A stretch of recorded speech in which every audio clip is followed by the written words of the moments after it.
Okay, here it is, Honda CB400. This was me 3 years ago, and it was my very first recording I did for my YouTube channel, and it was also the start on my Honda CB400 cafe racer project. And maybe you also noticed that my garage has got a slight upgrade since then. My ceiling light has stopped working there in the corner. But except for that, I think the garage, my workshop, is a bit cleaner, nicer now, making it much less distractions when I'm doing recording. And also I hope my recording skills, my equipment and my storytelling has improved a bit over the years, or maybe not. Anyway, in this video I will try to summarize the work I've done on my cafe racer during these 3 years in 3 minutes. Yeah, let me start. I don't have any video footage from when I bought the bike, but I have some pictures how it looked like. And I would say it was in half decent condition. The engine was running okay, so I drove it home. It took me around 1 hour, and it has actually never been started since. Yeah, I know, I should really fire it up again. Test my custom-built exhaust and this short aftermarket muffler. Really curious to listen to it. But I'm getting ahead of myself here now. Let me continue the story. The first thing I did was to chop off the rear part of the original frame. I bought a standard cafe racer seat. It just needed a small modification to get the angle at the front to line up with the tank. Then I made a frame hoop and I used the seat as a template for the shape.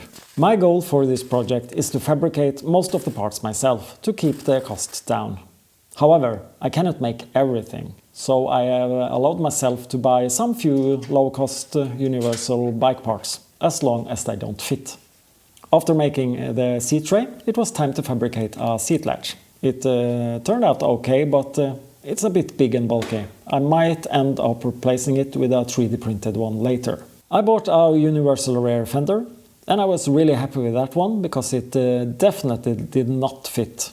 My dear friend, the angle grinder, was busy that day. The holder for the ignition switch had to go, so I could put on a small speedometer. I wanted to make the bike a tiny bit lower at the front.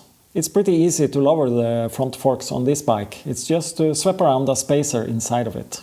As a tribute to the original design, I made the headlight brackets go on the inner side of the fork legs. And of course, the front fender I bought did not fit either, as usual. Then it was time to build a custom exhaust. I made the bends from pie cuts. It was around 20 of them, so I made a welding positioner to help me get better welds, as I only have a MIG welder.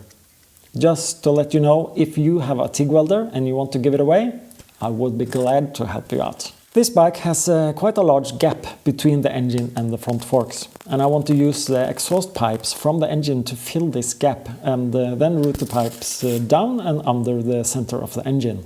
I think this makes the bike look a bit better both from the side and from the front.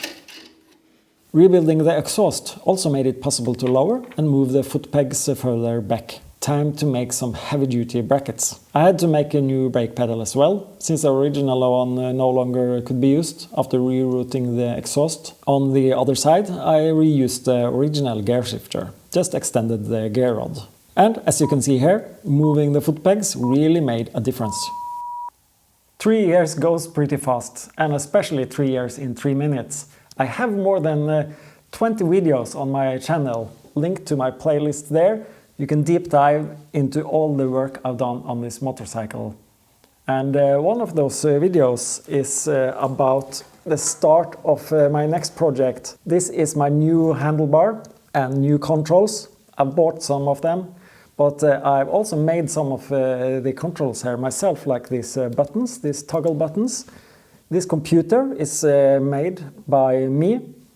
It's similar to the M-Unit or the NWT, just more advanced, of course, more sophisticated, with an OLED display showing all the controls, with menu, keyless ignition, accelerometer, can check the voltage, all kind of stuff. It's open source. I can just program what functions I want.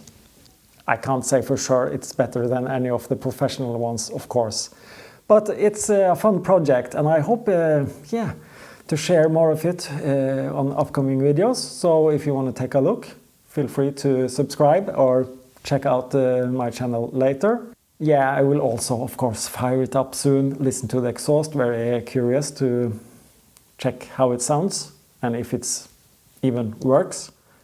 But yeah, that's enough for today. Just a short update on what I've been doing. Hope to see you again later. Bye bye.